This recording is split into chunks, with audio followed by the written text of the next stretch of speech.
Okay, good afternoon, lads and ladies. I am happy to see your smiling faces, or hopefully smiling faces behind the blank black boxes that I see here in class this afternoon, even though it's not a normal time. I'm going to close this door and we can get rocking and rolling.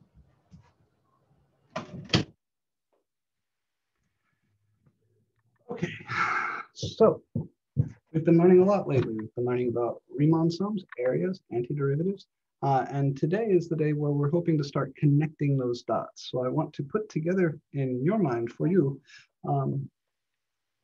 the various pieces we've been playing with. Now, if you'll bear with me for 1 second, I'm going to pop up your current homework set and make sure I've shown you every last little thing you need to do all of this before I get into the itsy bitsy details. Yeah, okay.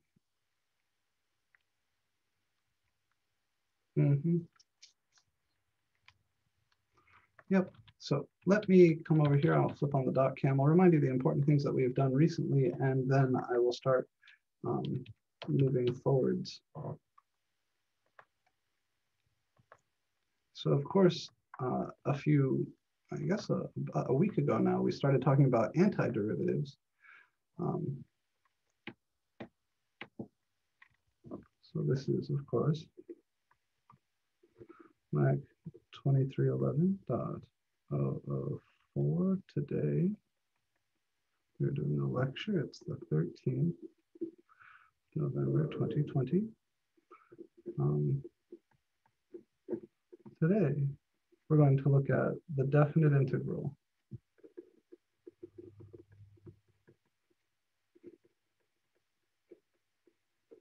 Limits of Riemann sums.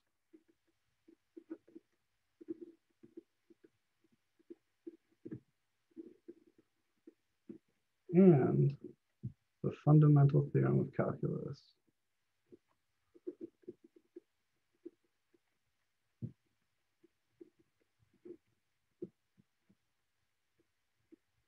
I'm actually going to put a little s here because there's two fundamental theorems of calculus. When you see the word theorem, that means, important true statement that we use again and again. When you see the word fundamental next to the word theorem, you know you're in for some heavy duty shit, right? Theorems are important. If this is the fundamental theorem of calculus, then that's got to be one of the most important theorems of calculus. A quick overview of your homework before we get in. I'm just going to scroll through these. So calculating some antiderivatives, calculating some areas. We've seen how to find the left Riemann sum, Ln, the R Riemann sum, Rn, and how to calculate Mn, the midpoint Riemann sum, from the left and right Riemann sums. So I'm going to remind you those definitions, and then we're going to look at some of this tasty goodness down here, these last few problems, how to solve those, and then I'll connect them. So recall, these are Riemann sums. Rn, which is the right endpoint Riemann sum, is, this is estimating the area under f of x from x equals a to x equals b using n rectangles. So the right endpoint Riemann sum is f of x1 plus f of x2 plus f of x3, blah, blah, blah, all the way out to f of xn times delta x, which can be written in sigma summation notation as sigma I from 1 to n, f of xi times delta x.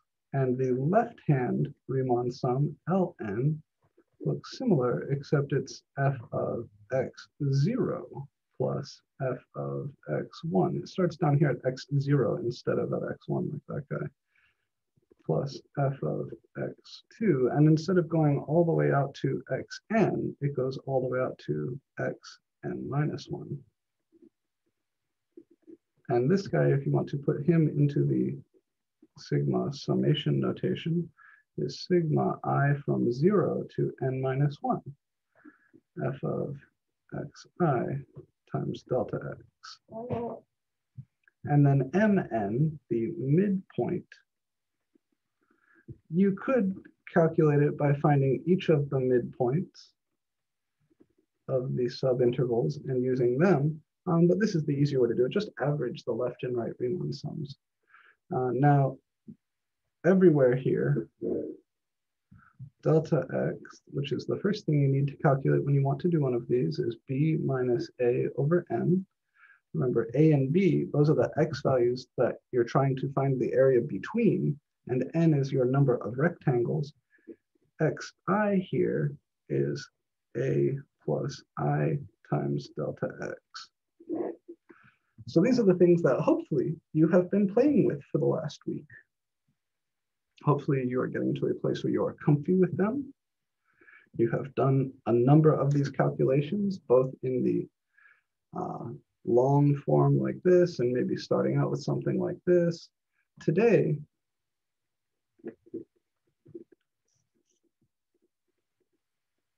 we're sending the number of rectangles n to infinity to get the exact area. That's the game.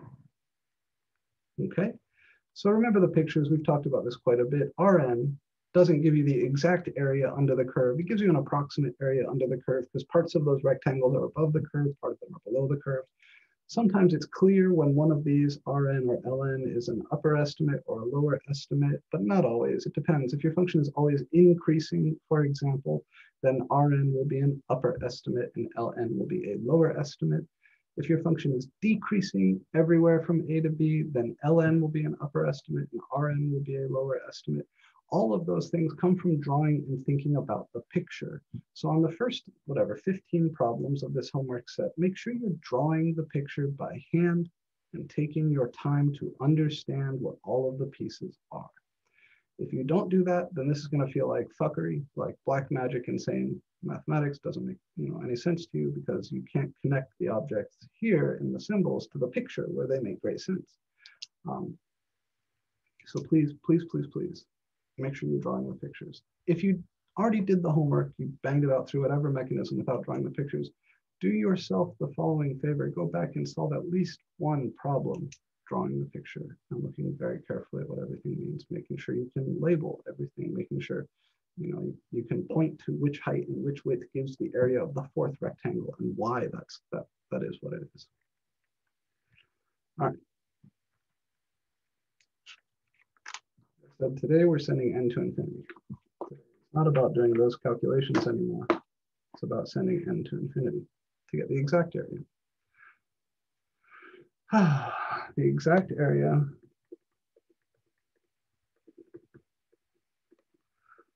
under f of x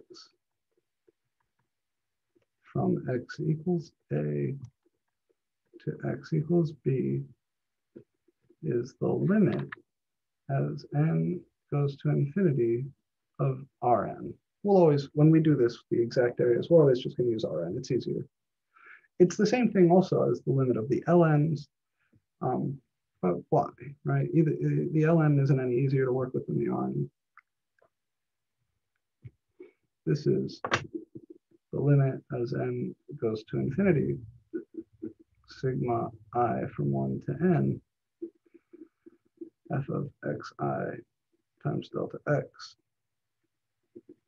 where again, xi is a plus I delta x. So for my first problem here, I'd like to express the exact area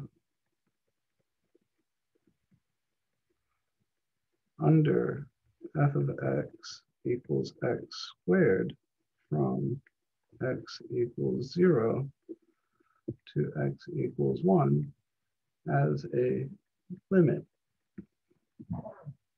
and then evaluate that limit.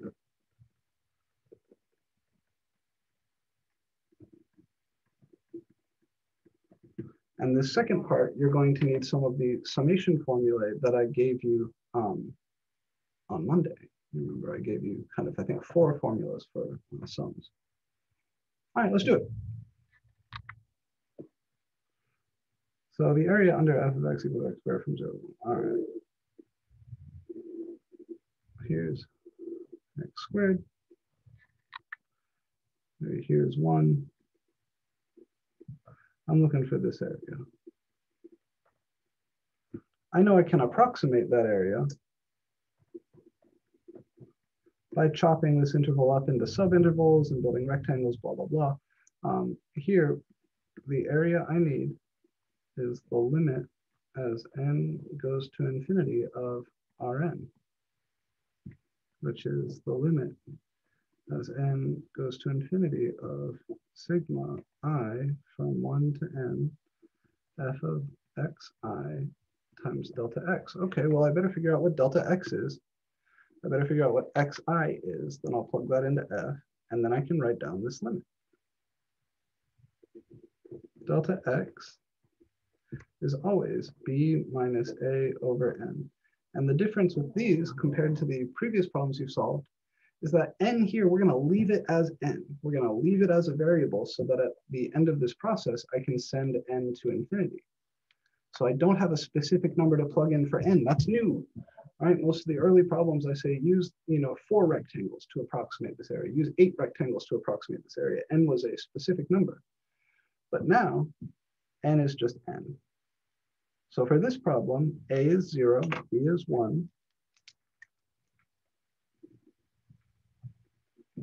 and n is just n. So this is going to be 1 minus 0 over n, which is 1 over n. And xi is always a plus I delta x. Well, a is 0, I is I, and delta x is 1 over n. That's the same as just saying I over n. Okay, these are my pieces. So this limit then is lim n to infinity, capital sigma I from 1 to n. F of xi, well, that's f of I over n. And delta x is 1 over n. We're almost there. I have now limit n to infinity, capital sigma I from 1 to n. F of I over n, what the fuck is that? Oh, well, f of x is x squared. So f of anything is that thing squared. So here, f of I over n, and this depends on the function, of course, is I over n squared. And this is being multiplied by 1 over n. I'd like to pause here for a minute and point something out. I could give you this and say, what's the function f? And what's the interval a, b? I could give you this Riemann sum and say, tell me what function this is finding the area under and from where to where. You would have to look at this delta x piece and go, what values of a and b could work here? This could be like 1 minus 0 over n, or 3 minus 2 over n, or 5 minus 4 over n. But you know from this piece that the length of the interval a to b is 1. Then you look at this piece and you go, okay, well, I know this has to be f of something. What function f is this likely to be? Maybe it's f of x equals x squared. Yeah, this is I over n squared. So this is f of x equals x squared if xi happens to be I over n. So you can look at these pieces, the pieces of this sum, and try to figure out the function f and the interval a, b. You have problems in your homework that ask you to do that. I'll look at one of them later. Just wanted to mention here. All right, now it's time for some algebra. We're going to get comfy with our capital sigma algebra here. Thankfully, there's not too much special to it. I over n all squared, that's I squared over n squared. And 1 over n is just 1 over n.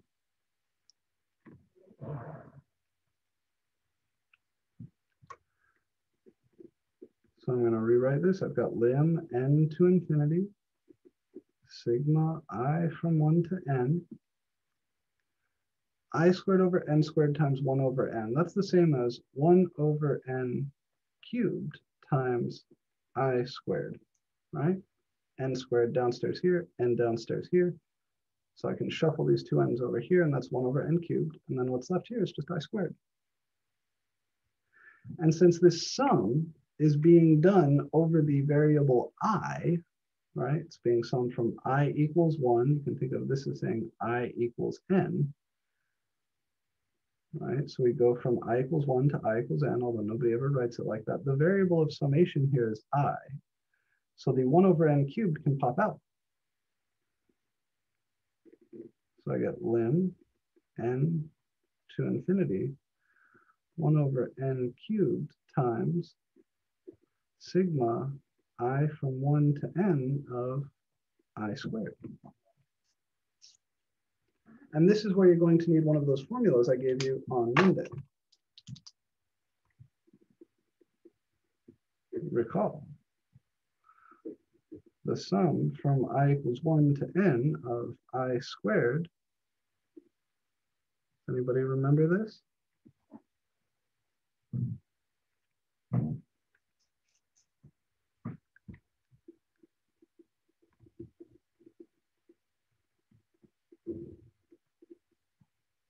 It's this. If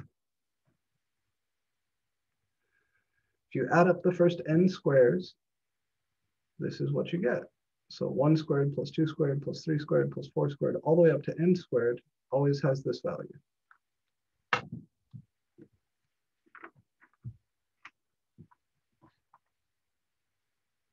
So this is the limit as n goes to infinity of 1 over n cubed times this sum. Well, this sum is n times n plus 1 times 2n plus 1 over 6.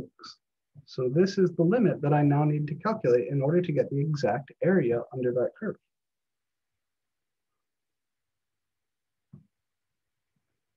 To do that, and if you plug in infinity here, this piece goes to 0. This piece goes to infinity. So 0 times infinity, that doesn't tell me anything. That's an indeterminate form.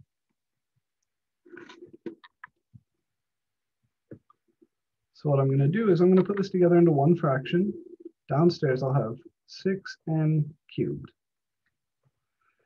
Upstairs, I'll need to multiply things out. So that's n squared plus n, multiplying the first two pieces, times 2n plus 1.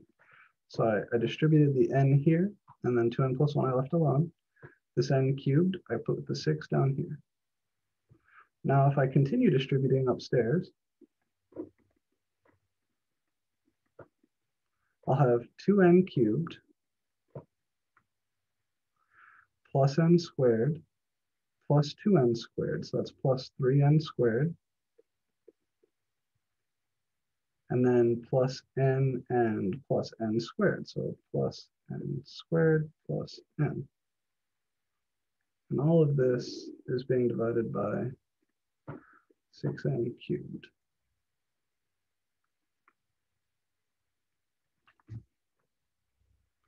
Next, I will divide top and bottom by n cubed. Remember our trick for limits at infinity? We call this renormalization. So 2n cubed divided by n cubed is 2, plus 3 times n squared divided by n cubed is 1 over n, plus n squared divided by n cubed is, I could have just written that as 4n cubed, is 1 over n. And then this guy is going to be 1 over n squared. And downstairs, when you divide 6n cubed by n cubed, you get 6. So now, as n goes to infinity, this is 2 plus 3 times 0 plus 0 plus 0 all over 6, which is 2 over 6, or 1/3.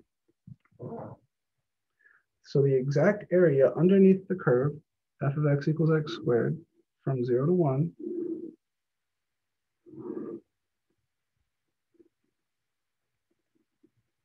this exact area here is 1/3. The ability to do this is quite astounding because the shape of this region is not blocky. It's not square.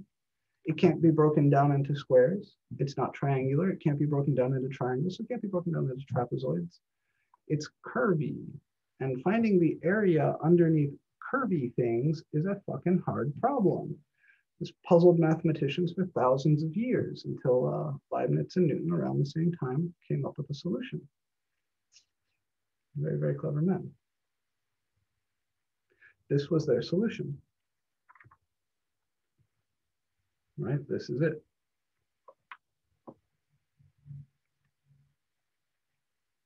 Now, is this easy? No. Is this simple? No. Is it elegant? No. It's clumsy. It's clunky. Rn, we've seen plenty of times, Rn can do a shitty job. Sometimes you get Rn as an upper bound, Ln as a lower bound, and the gap between them can be large. We know Rn in general doesn't do a good job until n gets really, really big. That's why we have to take this limit as n goes to infinity after simplifying Rn. Wouldn't it be nice if there was a better way?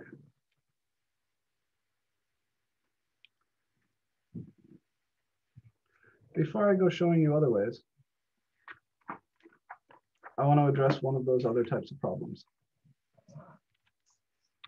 where I give you a Riemann sum and I ask you what's the function. So these guys, these are problems exactly like the one I just did.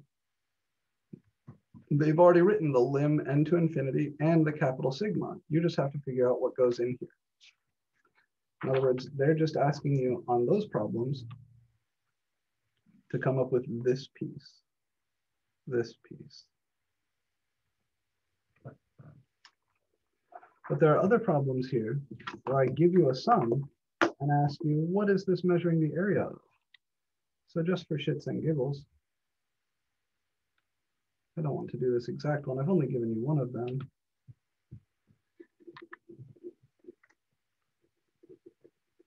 What area is being measured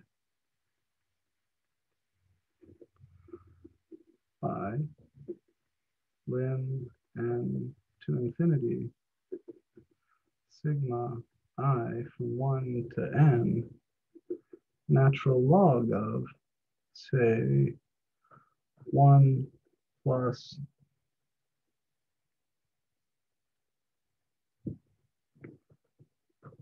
I over n times I over n.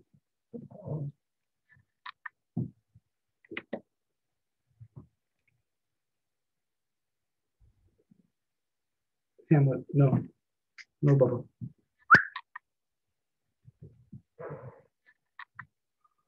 So this is another one of these things I was talking about, where you're given the Riemann sum and you have to figure out, in other words, what's the function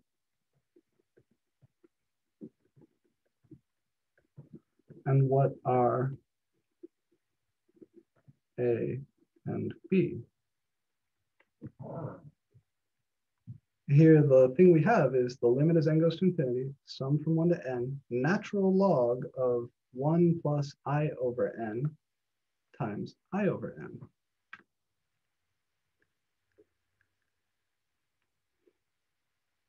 So this piece right here, this is delta x And this piece right here must be f of xi. So what could we possibly have for A, B, and F? Well, since delta x, oh, sorry, let me just make this a 1 over n. This will be easier. I'll do it like this. I'm sorry. Go back and change this to a 1 over n. I don't want to scare you guys first time.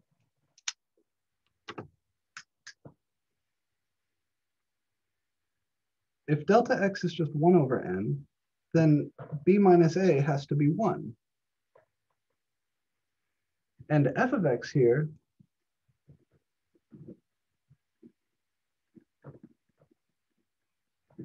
this looks like ln of 1 plus x, with x equal to I over n. In other words, xi here, let's say this could be xi and xi if you want to think of it like that. So your xi's are I over n, and your delta x is 1 over n. Where else have we seen that before?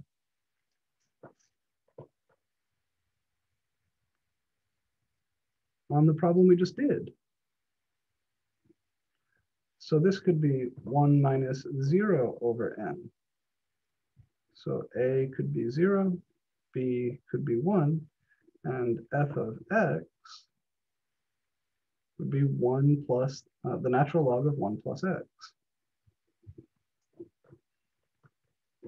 So you have to look at the Riemann sum and try to figure out what it is that Riemann sum was built from.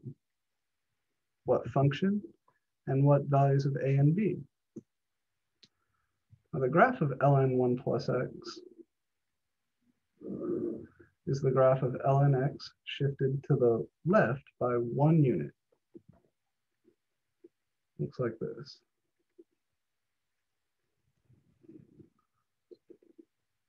So here we would be finding the area from 0 to 1. That Riemann sum is this area. Area under f of x equals ln 1 plus x from x equals 0 to x equals 1. And a cool fact here is that there's actually more than one right answer. If you see another way that this could have been answered, I'll let you enjoy that to yourself. If you don't see another way that could have been answered, don't stress about it. The correct answer in WebAssign, if you give any correct answer, WebAssign should accept it, whether it's kind of the most obvious one or not.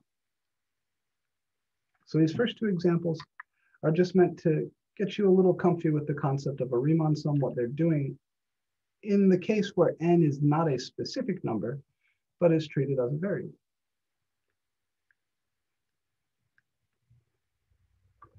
The big thing I want to introduce to you today is the fundamental theorem of calculus, which requires that we learn some new notation.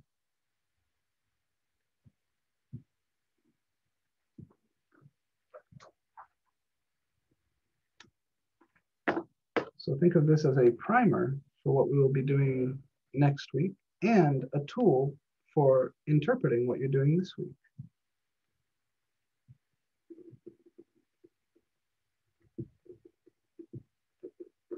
Capital sigma, remember, tells us to add some stuff up.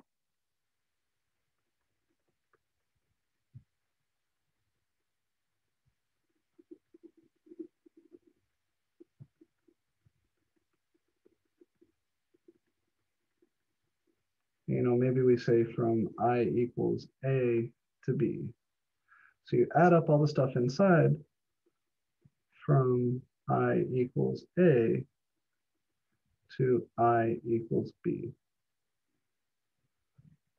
There is a, this fucking thing, similar to this,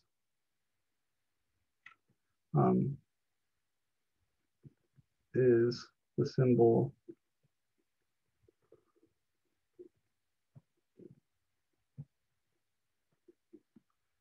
Now this is a big elongated letter S, right? Just like the letter S here, it's a letter S. The Greek sigma is the Greek letter S, right? This stands for sum. This also stands for sum.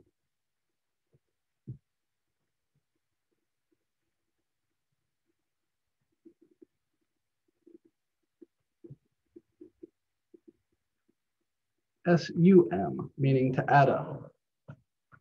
Like find the sum of 5 and 7 is 12. The difference between the two, capital sigma works over whole numbers.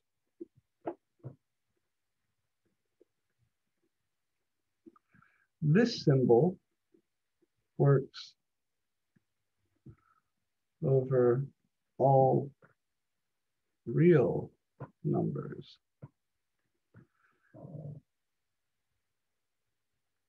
This is called the integral, right? And this is called just a regular sum. But they really stand for the same thing. When you take a limit of these things, where the delta x's are getting smaller and smaller and smaller because n is going to infinity, you get one of these things. This is the continuous version of this.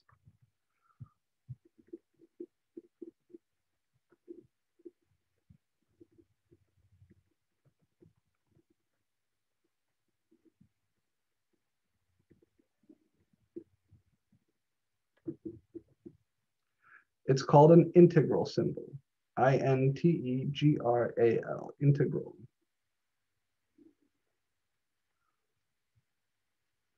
The limit as n goes to infinity of Rn is the exact area under f of x from x equals a to x equals b, and this thing we denote by the integral from a to b of f of x dx.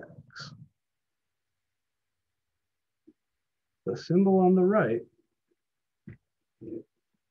is the calculus way of describing this area without a Riemann sum. Riemann sums are named after Bernhard Riemann, or Riemann, who's a German mathematician in the 1800s, early 1900s, who put calculus into a rigorous framework where everything could be proven carefully. He's also the mathematician who did all of the necessary mathematics that lies under general relativity, for those of you who are interested in physics. So we call them Riemann sums in his honor because he was one of the first guys to try and really make this shit make sense. There is a beautiful connection between this thing and the derivative. The connection between the integral and the derivative was known to Newton and Leibniz, but they didn't have really good proofs. Riemann, with his Riemann sums, gave us good proofs. Okay. Well, what does this shit mean? What good is it? The fundamental theorem of calculus says the following.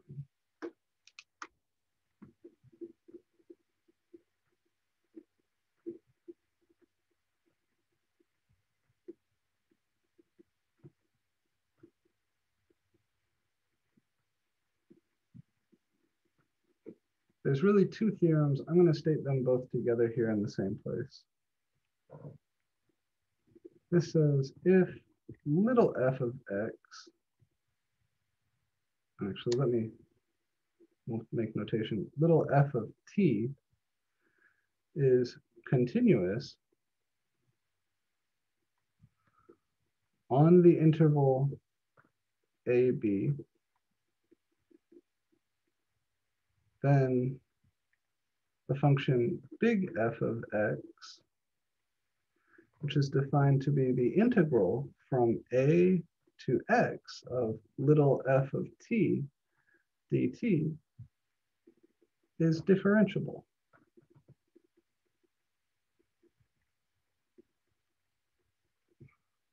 on the open interval, AB. And capital F primed is little f.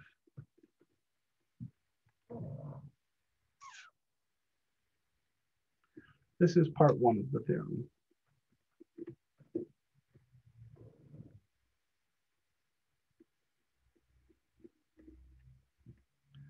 Part two of the theorem says if capital F is any antiderivative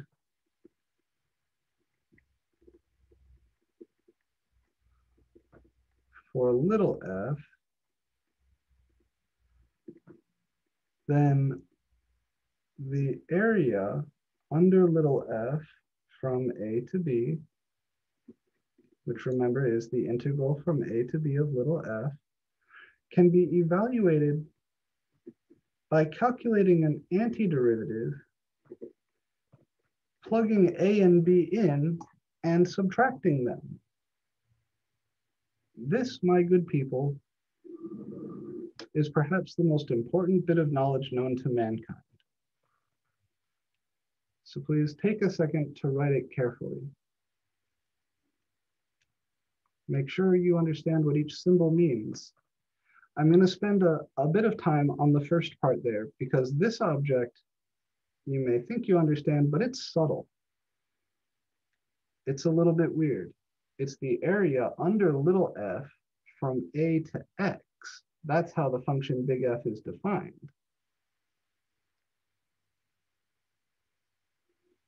The second fundamental theorem is more of a tool. It's a way we calculate these integrals. In other words, it's FTC2, Fundamental Theorem of Calc, Part 2, that lets us avoid all that Riemann sum bullshit.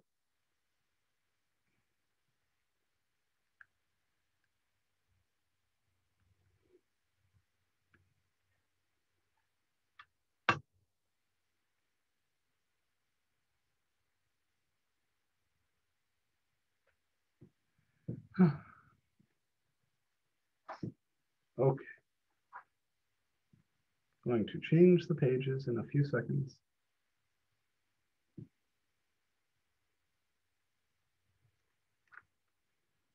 I want to look at capital F from the Fundamental Theorem Part 1.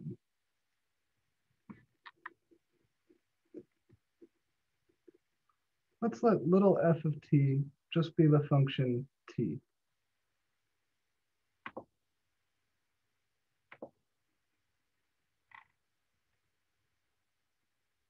Oh, damn it, focus, you piece of shit.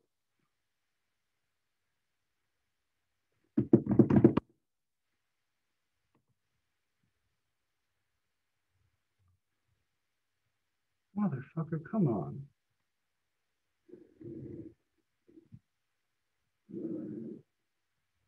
It's driving me nuts. Focus.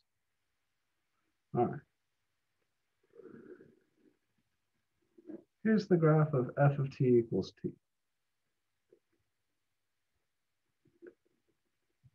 Right? It's the graph y equals x. It's the same thing. It's this line. I'm going to let a be 0, but then let's think about a few different values for x. So capital F of x is the integral here, we'll say from 0 to x of little f. That is the area underneath little f from 0 up to x. So if x is 1, then capital F is the area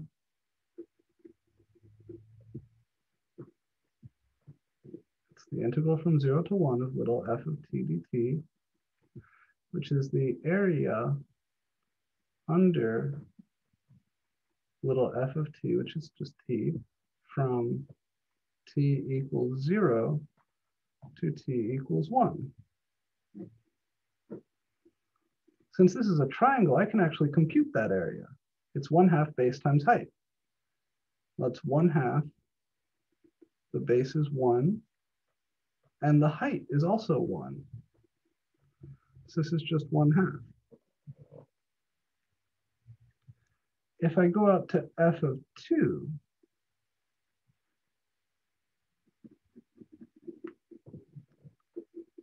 capital F of 2, that's the integral from 0 to 2 of little f of t dt.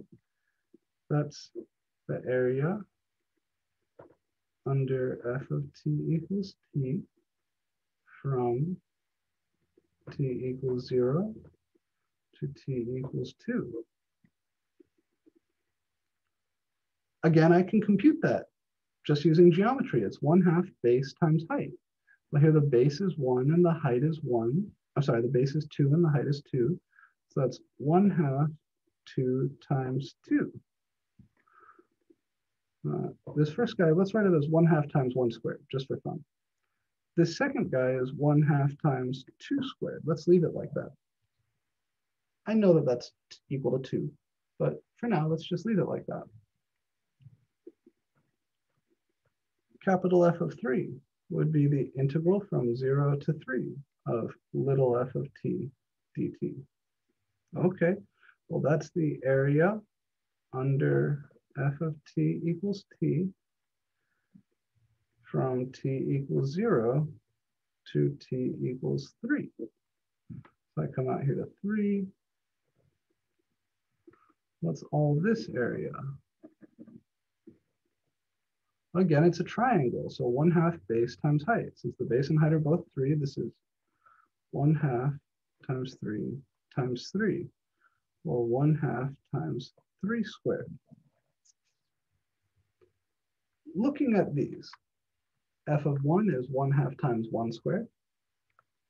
F of 2 is 1/2 times 2 squared. F of 3 is 1/2 times 3 squared. Would anybody care to conjecture what capital F of x is here? The integral from 0 to x of my little f of t. That would be the integral from 0 to x of, remember, f of t is just t.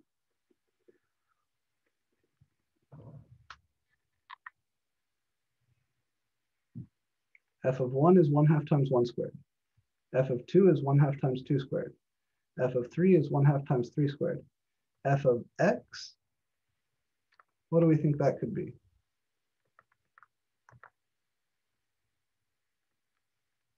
It's been a quiet day so far. I love a little interaction. Yeah, good. 1/2 times x squared. Or you could just write it like this without the parens.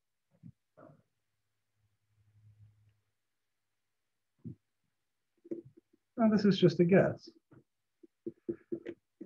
right? Based on these, 1/2 times 1 squared, 1/2 times 2 squared, 1/2 times 3 squared. Well, maybe in general, it's 1/2 times x squared.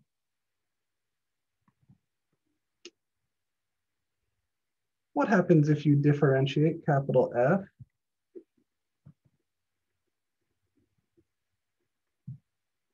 Well, that's d dx. So this would be d dx of 1/2 x squared. And what is the derivative of 1/2 x squared?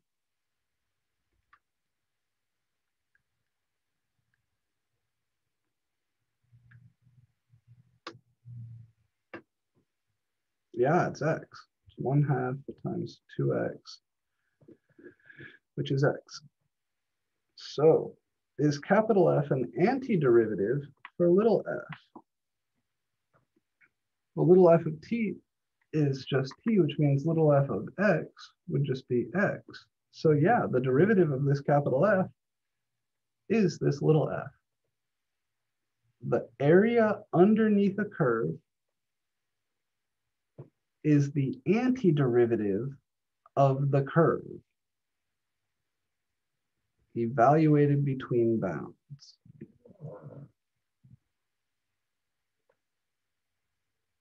Now let's look at this from the perspective of the fundamental theorem of calculus. By FTC part 1, since capital F of x is the integral from 0 to x of little f of t dt, capital F primed of x should be little f of x. And what is little f of x? It's x. Now, do these things match? The thing that we got by guessing and then differentiating versus the thing we get by using the fundamental theorem of calculus? They are. This is a beautiful and incredibly deep connection between derivatives and areas. And it tells you two things at once. If you define a function as an integral of another function, then the derivative of the big guy is the little guy. This is just FTC1.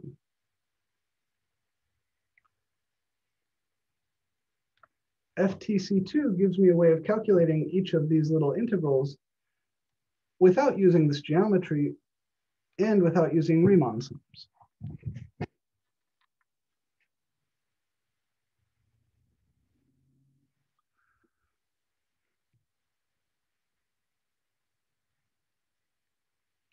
There are a bunch of facts about the definite integral that I'm going to teach you next week. But my goal here today is to just kind of get you comfortable with the language and the notation.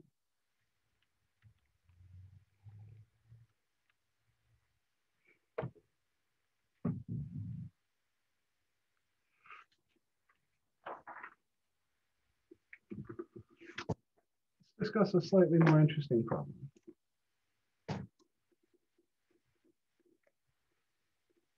If I define capital F of x to be the integral from, say, 0 to x of the natural log of t squared dt, then find capital F primed of x. Same sort of thing, only now the areas are definitely not going to come as triangles, right? Actually, let me change this from a 0 to a 1 or we're going to get in trouble, because the natural log isn't defined at 0. Remember, this piece is the area under little f of t equals natural log of t squared from t equals 1 to t equals x. But now I really can't compute that area geometrically, all right? The shape there is not triangles anymore, and it's definitely not a square or a rectangle. So I can't play that game where I'm going to guess and check. But I can use the fundamental theorem of calculus. By FTC1, capital F primed of x is little f of x. Well, what's little f? Little f of t is natural log t squared, so this is natural log of x squared. That's it, lads and ladies. That's the derivative of capital F. So if you differentiate something like this, what you get is just the inside with this plugged in.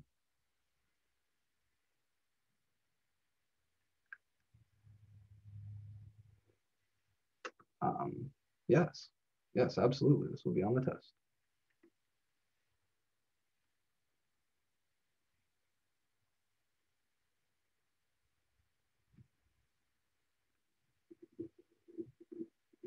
FTC2, we're going to use more than FTC1. I'll be clear about that. All right, I'm playing with FTC1 right now to get you comfy with it. FTC2 is going to be the tool we use more often, but certainly both will be on the test.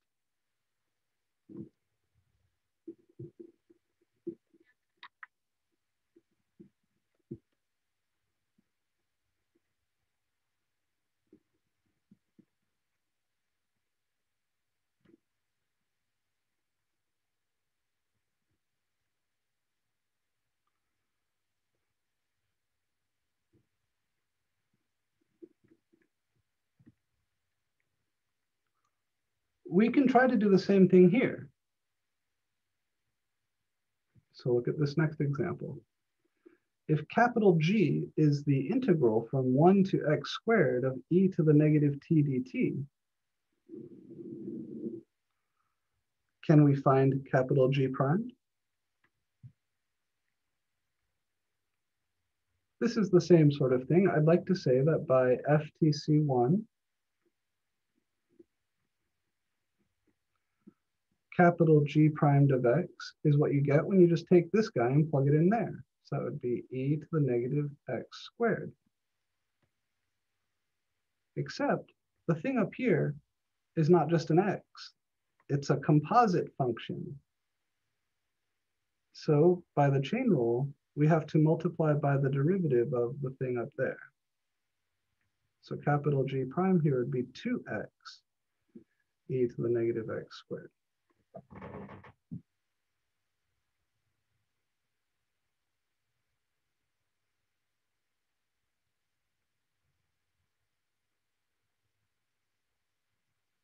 I know this is going to feel a little bit weird. That's why we're doing this primer.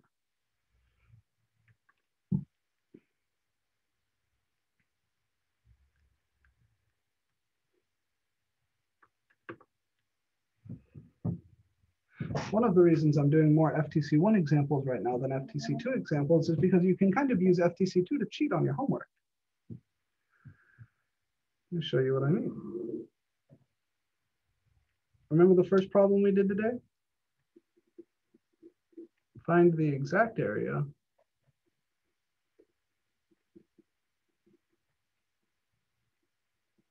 under little f of x equals x squared from x equals 0 to x equals 1. Well, that area,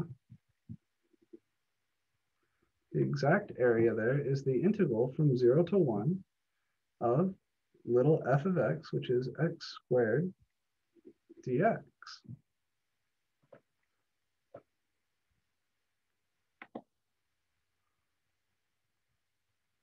By FTC2,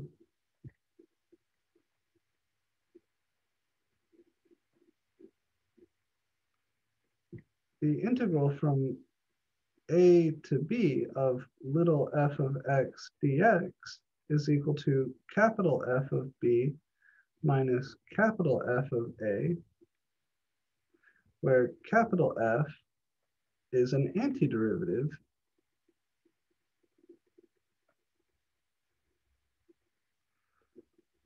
for little f. So can anybody tell me, how can I find this area using this theorem? What would I need to find an antiderivative of? What is little f and what is big F?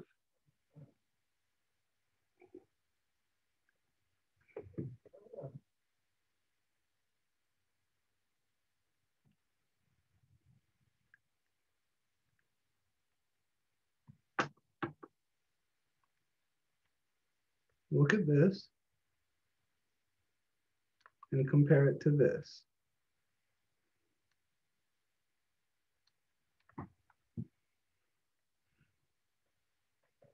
In integral 0 to 1 x squared dx, a is 0, b is 1, and little f of x is x squared. Right? So FTC2 says if you can find an antiderivative for little f, an antiderivative for this, then you can evaluate this integral by plugging these numbers into the antiderivative and subtracting.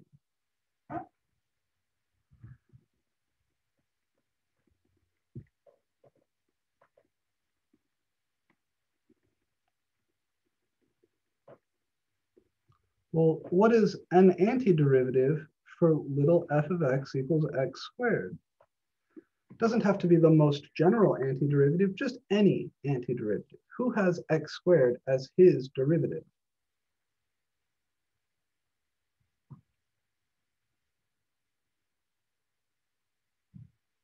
This is something we started doing last week. What is an antiderivative for x squared?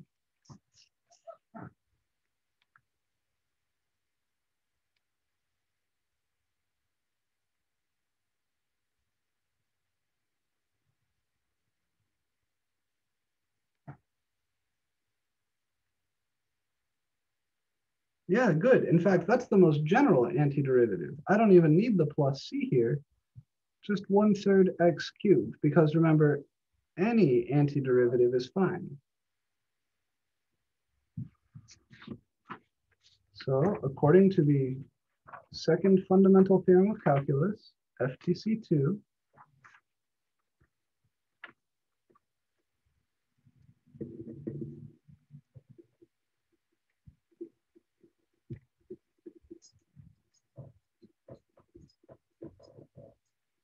the integral from 0 to 1 of x squared dx is 1/3 1 cubed minus 1/3 0 cubed. Because capital F is 1/3 x cubed. And this is just 1/3. Now, I don't know about you, but I would much rather do this than all that Riemann sum shit with limits and n's and i's and xi's and delta x's, capital sigmas, all of that. Here's a one-line solution to that problem that took us a page and a half at the start of class. This is the beauty of FTC2. This is the power of that fundamental theorem.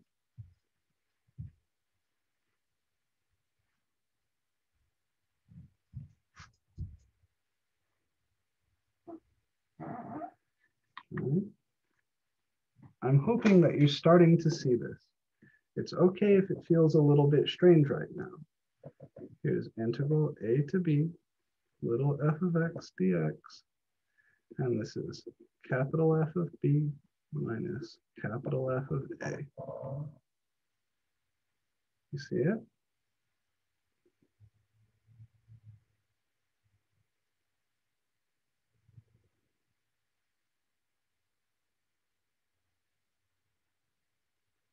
So I don't want to go too far in this direction because I know most of you have not finished the current homework set.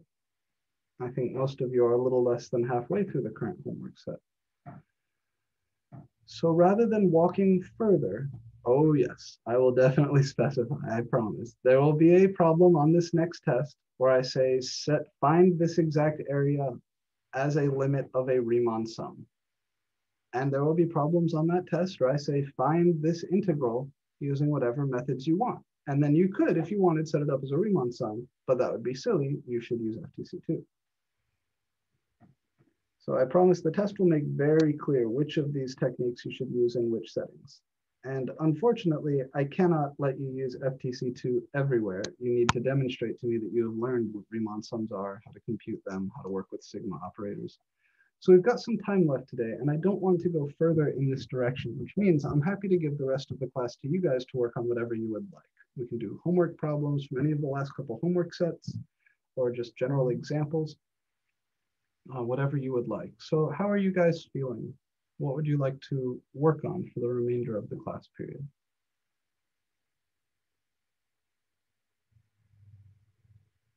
Can we work on some homework problems? Sure, yeah. Which homework problem? Let me open up my homework because I had a specific question. Okay, I have it here. Are you looking in homework 11 or homework 10? The current one or the previous one? The current one. Okay, do you remember if it was one of these rectangle problems or something else? Yeah, it was number 14. It was asking me for M6. Yes. I got M3, but for some reason it just wasn't working for M6. Okay, well remember Mn is the average of Ln and Rn. So Yeah, rather and I was than plugging that in and it wasn't working. I had for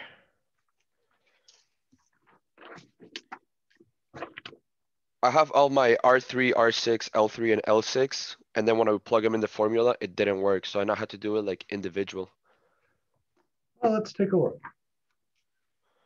So we want M3 and M6, and they had to calculate L3 and L6. And were your L3 and L6 correct? Yeah, yeah. I had no problem with the R3 and L3. Well, it's definitely true that the midpoint.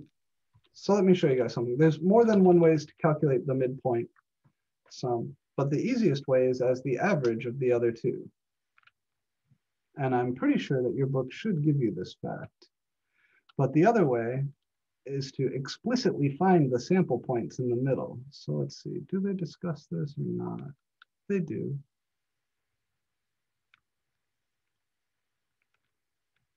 But then they shift here. They don't give you that formula I did. So they probably want you to do the calculation explicitly. We'll do it both ways and see if we get the same thing. The function that I have here for 14 is 6 plus 2x squared, and we're going from -1 to 2. Let me write that down. Where'd you go? 6 plus 2x squared.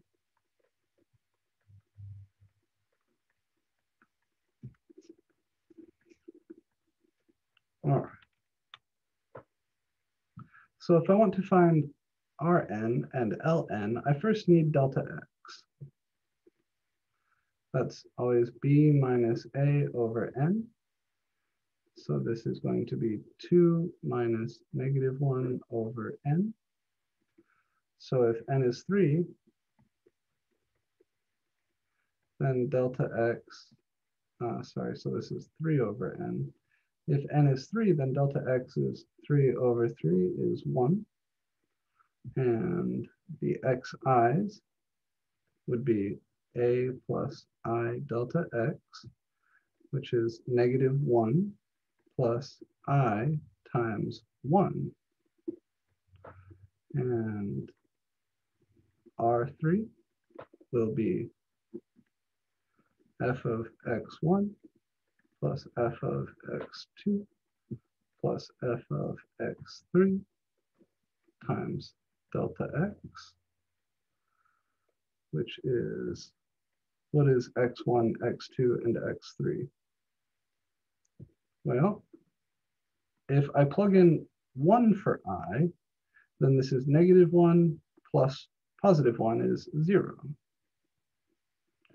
If I plug in 2 for I, then this is -1 plus 2 is +1. And if I plug in 3 for I, then this is -1 plus 3 is 2. And all of this is being multiplied by delta x, which is 1. So R3 here is f of 0, which is 6, plus f of 1, which is 6 plus 2 is 8, plus f of 2, which is 6 plus 2 times 4, or 6 plus 8, which is 14. Yeah. And all of this is being multiplied by 1. So here we get 6 plus 8, which we just said is 14, plus 14, which is 28. L3 should be f of x0 plus f of x1 plus f of x2 times delta x. F of x0, well, what is x0? If I plug in I equals 0 here, that's -1 plus 0. So this is f of -1, and then f of 0, and then f of 1. And it's all being multiplied by 1. This is because x1 is 0 and x2 is 1. So then f of -1, if I plug -1 in for x here, then I'll get 6 plus 2 times -1 squared. -1 squared is +1, so that's 6 plus 2, which is 8. F of 0 is 6. And f of positive 1 is also 8. So this is 16 plus 6. What do we say? Yeah, 8 plus 8 is 16. If you add 6 to that, you get 22. So if M3 is the average of these two, then M3 should be 1/2 of 28 plus 22, which would be 14 plus 11, which would be 25. Now the other way to calculate M3, and I'll draw the picture for this because I didn't draw it for L and for R.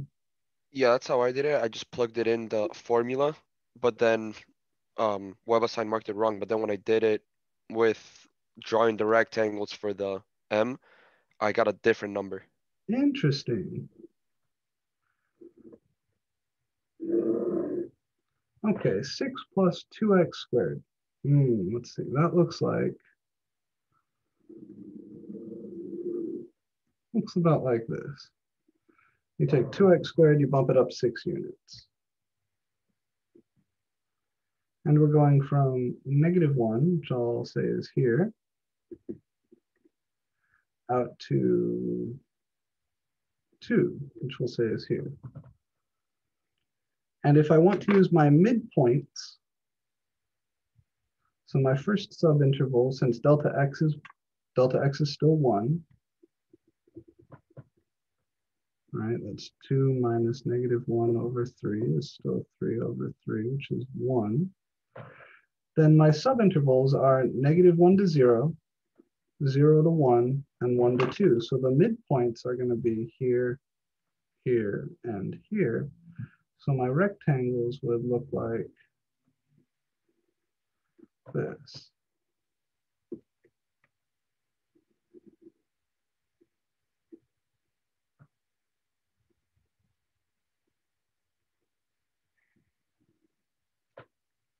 So I may have to take back that formula I gave you, although I am fairly certain it's correct. Unless I'm confused. But you can always do this by drawing the picture and thinking about it.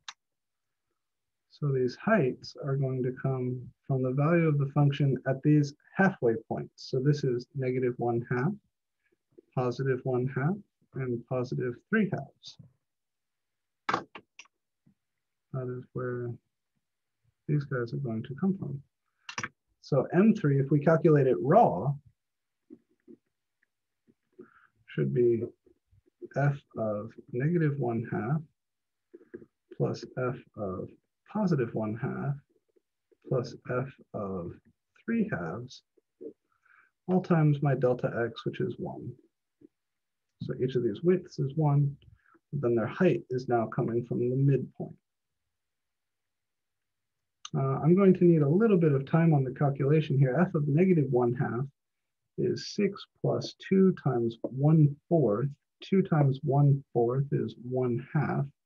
6 plus 1/2 is, I'll write this out. So this is 6 plus 2 times -1/2 squared. That's the first guy. And then 6 plus 2 times +1/2 squared. And then 6 plus 2 times 3/2 squared. Okay. Because this is the curve f of x equals 6 plus 2x squared. So what did we say? We said 1/2 squared is -1/2 here. Squared is 1/4. 2 times 1/4 is 1/2. 6 plus 1/2 is 6.5 as a fraction. 6 is 12/2, so that's 13/2. Plus, this would also be 13/2. Plus 6 plus 3/2 squared. So 3/2 squared is 9/4. 9/4 times 2 is 9/2. So 12/2 plus 9/2 is 21/2. So what do we get all together here? This is 26. That is 21, 26, and 21 are 47 halves. Yeah. And that is not the average of these, is it? No. Interesting. Let me see. Yeah, I may have to take back something I said with you guys, saying that the MN is the average of LN and RN.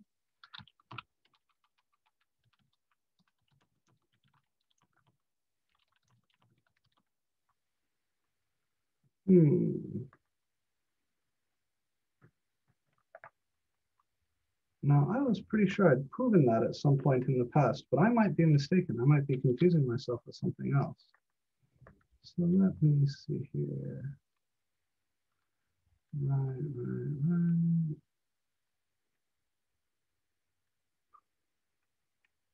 Yeah, clearly here.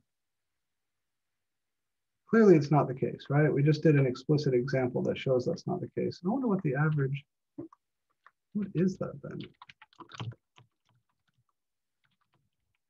That might be the trapezoid rule. Yeah. Okay. Yeah, the thing I gave you guys is actually a little bit more powerful than the midpoint thing.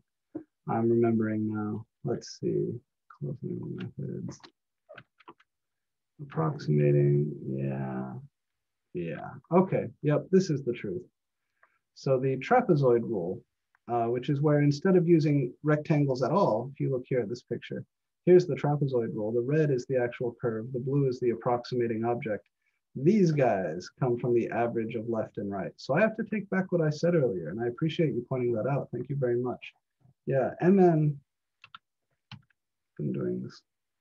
MN is not the average of LN and RN. That's called TN. This is the trapezoid approximation. So I have to apologize to you guys. I was wrong when I said that MN is the average of these two. That's something else.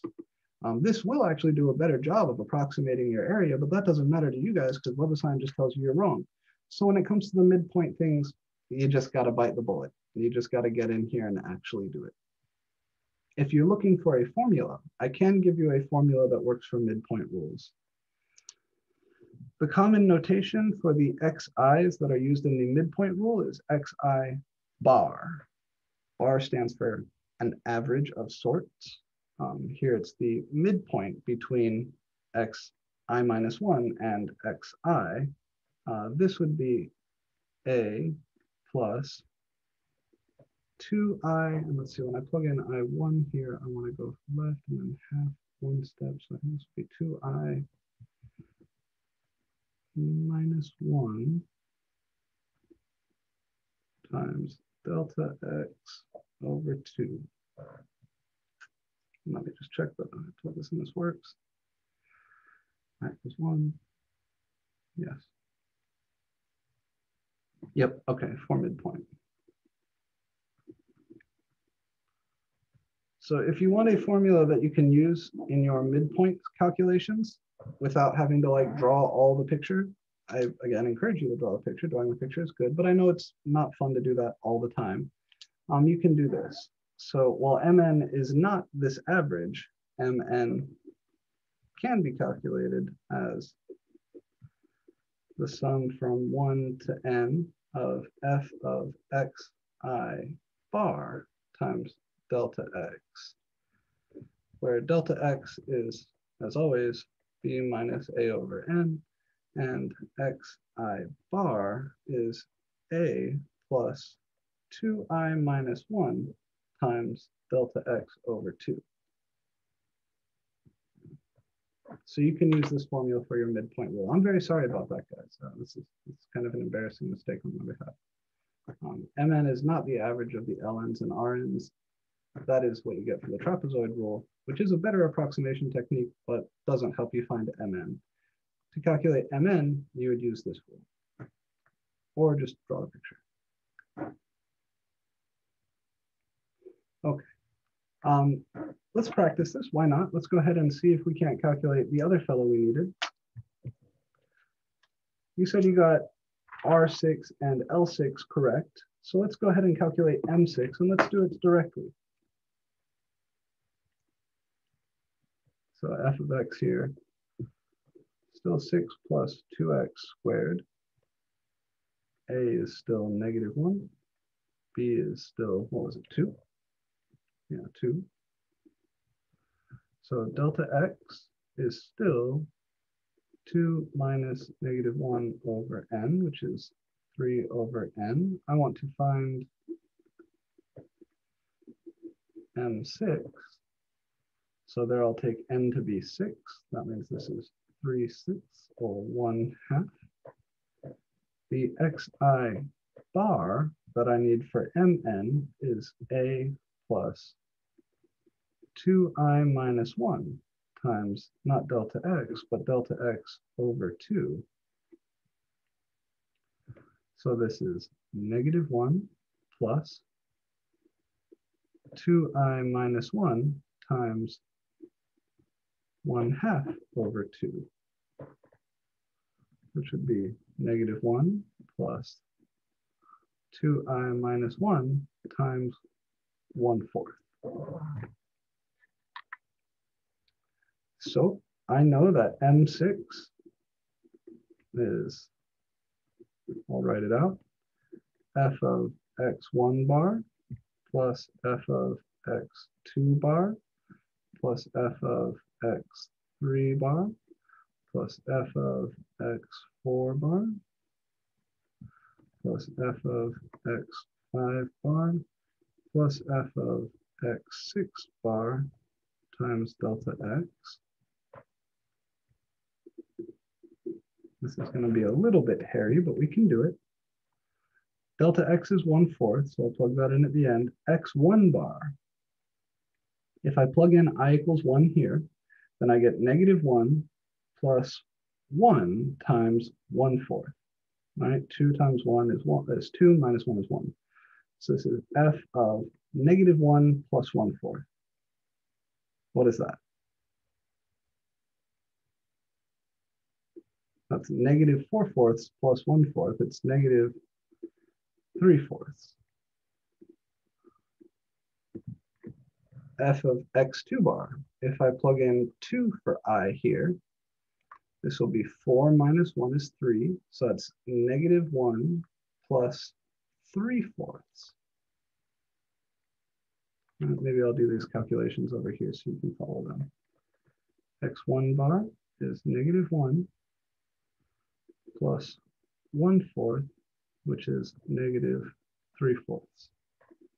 X2 bar is -1 plus 3/4. That's -1/4. So this is f of -1/4.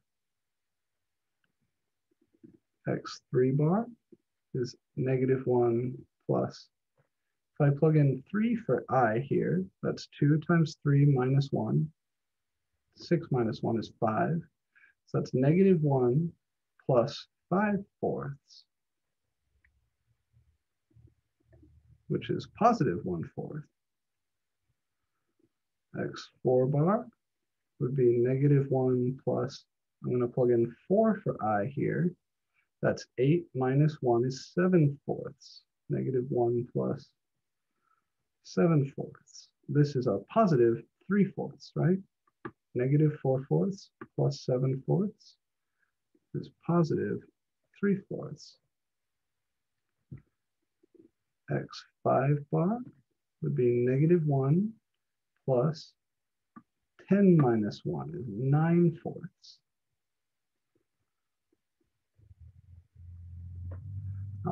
-4 plus 9 is +5. So this is +5/4. And x6 bar is going to be -1 plus 11/4, which would be 7/4. So this is f of -1/4 plus f of +1/4 plus f of 3/4 plus f of 5/4 plus f of 7/4 all times delta x. Delta x here is 1/2. And now we need to compute f of all these things. If you'll abide it, I will make use of a little calculation tools. F of x is 6 plus 2x squared. So what is f of -3/4? Well, it won't give it to me as a nice ratio, will it? Ah, fuck. Oh wait, yeah, there it is, 57/8.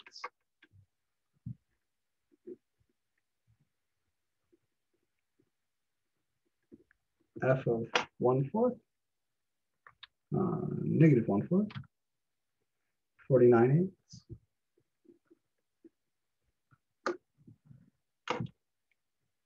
F of +1/4 is also going to be 49/8. F of 3/4, 57/8. F of 5/4, 73/8. And f of 7/4 is 97/8. All of this is to be multiplied by 1/2. So here's where we're at. I use Desmos to crunch these numbers, and they show up here, but I haven't added them yet.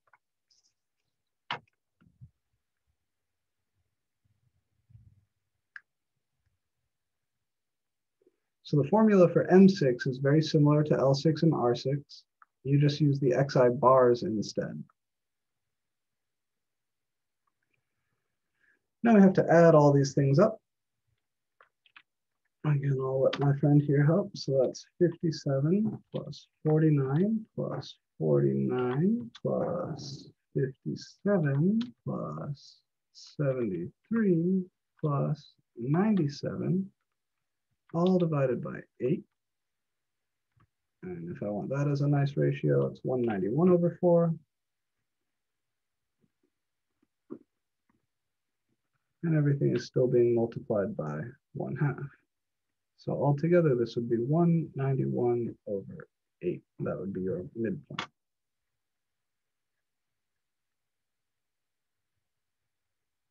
Just for fun, and this will be the last thing I do today, let's see how good all of these are. What's the exact area?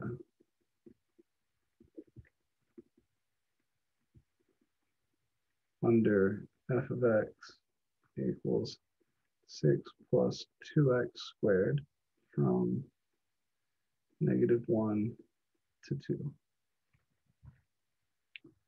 We could set it up as a limit of a Riemann sum. And this is actually a function where you could evaluate that Riemann sum using the tools I've shown you.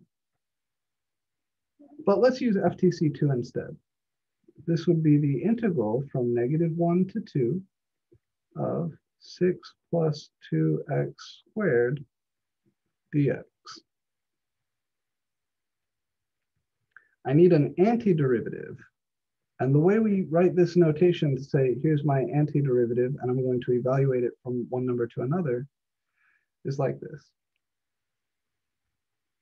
So an antiderivative for 6 is 6x, and an antiderivative for 2x squared is 2/3 x cubed.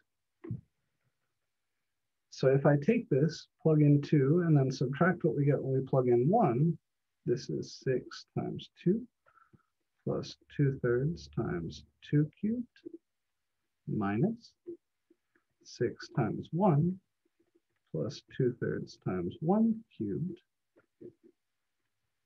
This should be my exact area. This is capital F of B minus capital F of A. This is capital F. This is little f. So what is that? That's 12 plus 16/3 minus 6 minus 2/3. 12 minus 6 is 6. 16 thirds minus 2 thirds is plus 14 thirds. 6 as a ratio over 3 is 18. 18 and 14 is, let's see, that's the same as 14, 70, 30. Shit. 32, is that right? 18 and 14 is 32. Yep, okay. So 191/8.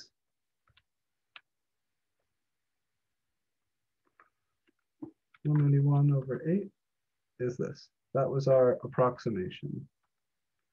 The actual value there is 32/3. Still off by quite a bit. So this tool of finding the exact areas using your calculus is a much better tool than using any of these Riemann sums. Here, even with 6 sample points, our M6 is nowhere near what we actually want. We can compare that to the L3 and R3 we got as 28 and 25. Well, they're all still off by quite a bit. So here are the calculations we did. I'll zoom out a little bit. Any one particular piece of these that you guys would like to talk about a little bit more before we scooch? Can you go down to the last step, please? Okay. Oh, here, actually, I just noticed a small error here. These are all over 8, right? This should be 191. Oh, no, but we let Desmos do the simplification, right? This was already over 8. Yeah, 191/4 is correct.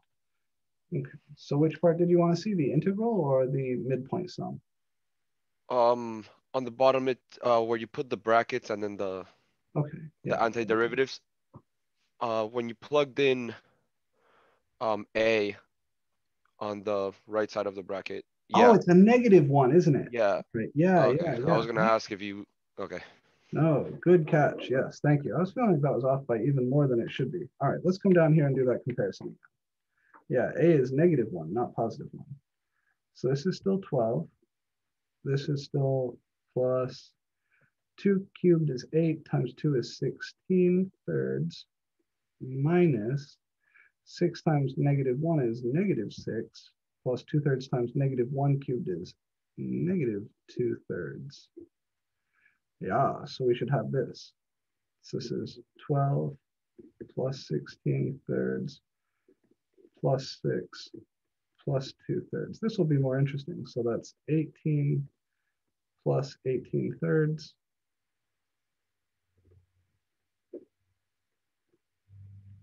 Uh, 18 thirds is 6, isn't it? So that's 18 plus 6, which is exactly 22, or sorry, exactly 24. Yeah, okay, that's more like it. So 191/8, we said was 23.875, much better, okay.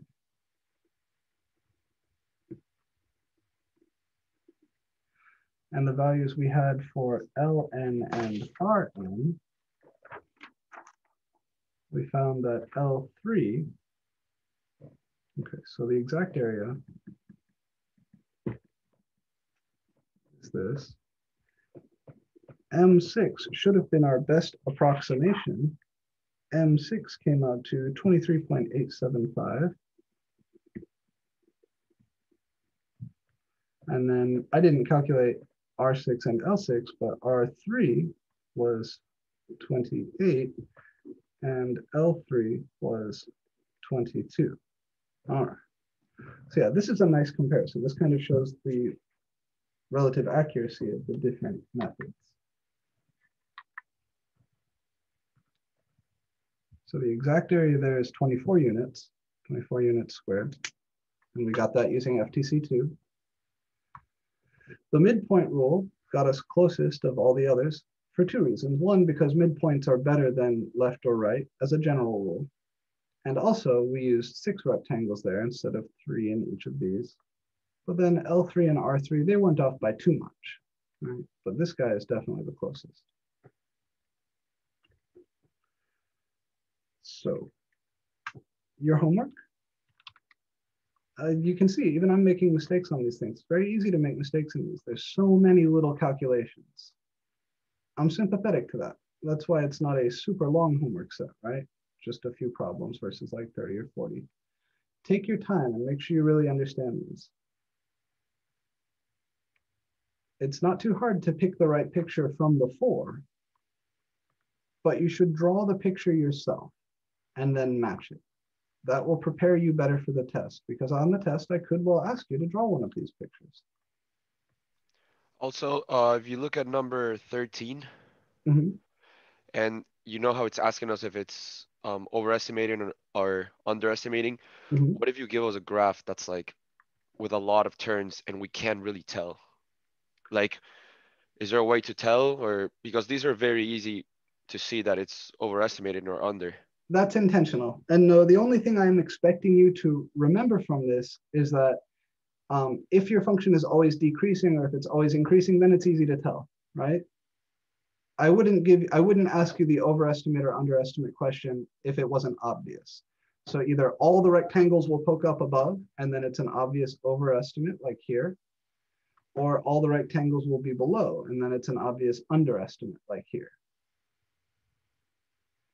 That's a good question. If your function is not either always increasing or always decreasing, then it becomes much harder to say which is an overestimate and which is an underestimate.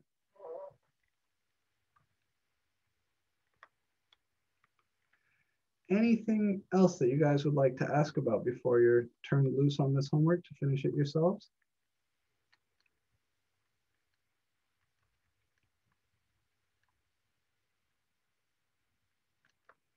Are you comfy with these guys?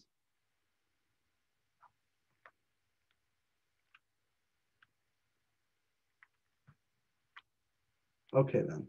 We're at an hour and a half now, so I am going to go ahead and end the lecture. Please get that homework wrapped up. I won't open anything new for you today. You can go ahead and just focus on finishing this homework.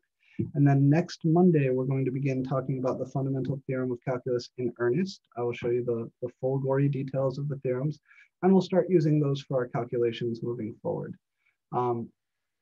Integration is harder than differentiation. Finding areas, harder than finding tangent lines. It just is. So make sure you give this the time it deserves. There's a little step in difficulty in the course here, and it's going to remain at that difficulty through the rest of the semester. I want to give you a little warning about one of the sections that's coming up. Today we discussed a little bit 5.1 and a little bit 5.2, talking about the definite integral as a limit of a Riemann sum. 5.5 has a reputation. 5.5 is one of these things that people seem to have a tough time with, substitution. So you may want to do yourself the favor of reading this in advance, not necessarily right now. On Monday of next week, we will spend some real time on 5.2. I'll go through all the theorems here. 5.3 is the fundamental theorem of calculus. We will talk about these next week. But as soon as we finish 5.3, I would like you to read 5.5. 5.5 is not the last section we're going to cover in this class. And some Calc 1 teachers do such a bad job that they don't even get to 5.5, which is murder for Calc 2. Calc 2 is going to start with an assumption that not only did you get to 5.5, but you actually learned it. The biggest harm I see at the start of Calc 2 is folks not understanding section 5.5. So just a little word of warning, put some extra love into this guy. Okay, we are going to go on. We're going to talk about section 6.1 before the semester is over. But the last really hard section we're going to cover after what we're talking about now is 5.5. So maybe read ahead, prepare yourself a little bit. Specifically, it's how you deal with these differentials. You'll see that, when they're making these substitutions, you have to calculate a differential. So just word of warning, 5.5 is going to be a little tough. It's going to require a little extra love. Next week, we'll talk about the definite integral, fundamental theorem of calculus. Any last minute questions for me? Alrighty then, I will see you guys on Monday.